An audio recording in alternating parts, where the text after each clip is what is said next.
ഭവന നിർമ്മാണത്തിൻ്റെ കാര്യത്തിൽ 2000 രൂപയ്ക്ക് താഴെ വരുമാനമുള്ള എല്ലാ വിഭാഗത്തിൽപ്പെട്ട ആളുകളുടെയും ഭവന നിർമ്മാണ പ്രശ്നം ഏറ്റെടുക്കണമെന്നും വ്യവസ്ഥ ചെയ്തിട്ടുണ്ട്. മത്സ്യത്തൊഴിലാളികളുടെയും മറ്റു ചെറിയ വിഭാഗക്കാരുടെയും പ്രശ്നം പരിഗണിക്കണമെന്ന് അഭിപ്രായപ്പെടുകയുണ്ടായി.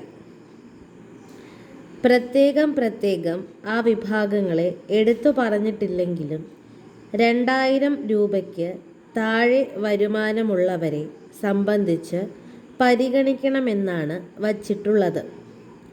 അതുപോലെ തന്നെ നമ്മുടെ സംസ്ഥാനത്തെ ഭവന നിർമ്മാണ പ്രശ്നം ത്വരിതഗതിയിൽ ആരംഭിക്കുന്നതിന് ആശ്രയിക്കുവാൻ കഴിയുമെന്ന് പറയുന്നത് ഫൈനാൻഷ്യൽ ഇൻസ്റ്റിറ്റ്യൂഷനുകളെയാണ്.